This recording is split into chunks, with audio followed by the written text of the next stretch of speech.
তিনিটা পৰিষদীয় সমষ্টিত প্ৰাৰ্থীৰ নাম ঘোষণা কৰিলে গণ সুৰক্ষা পাৰ্টীয়ে।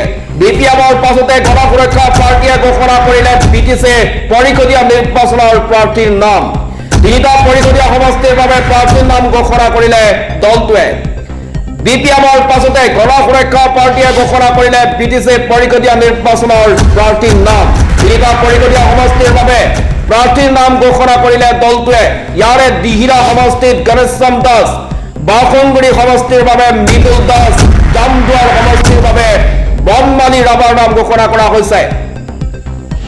দিহিৰা সমষ্টিৰ প্ৰাৰ্থী হিচাপে তৃতীয়বাৰৰ বাবে প্ৰতিদ্বন্দ্বিতা আগবঢ়াব গণেশৰাম দাসে। গণ সুৰক্ষা পাৰ্টীৰ সভাপতি নৱ কুমাৰ শৰণীয়াই নাম ঘোষণা কৰাৰ পাছতে দিহিৰা সমষ্টিত আনন্দৰ পৰিৱেশ দেখিবলৈ পোৱা গৈছে। বাক্সা জিলাৰ চৰাইমাৰীত দলীয় কৰ্মীসকলে উষ্ম আদৰণি জনায় গণেশৰাম দাসক। ফটকা ফুটাই গণেশৰাম দাস জিন্দাবাদ, গণ সুৰক্ষা পাৰ্টী জিন্দাবাদ শ্লোগানেৰে মুখৰিত হয় চৰাইমাৰীৰ আকাশ বঁটা।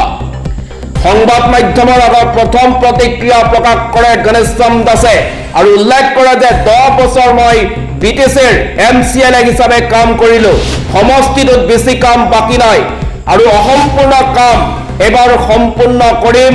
মহিলা তথা নিবনুৱা যুৱক যুৱতীসকলক ফেক্টৰী ইত্যাদি খুলি স্বাৱলম্বী হোৱাত সহায় কৰিম। লগতে কোনো দলেই দিহিৰাত ফেক্টৰ নহয় বুলি কয় প্ৰাৰ্থীগৰাকীয়ে।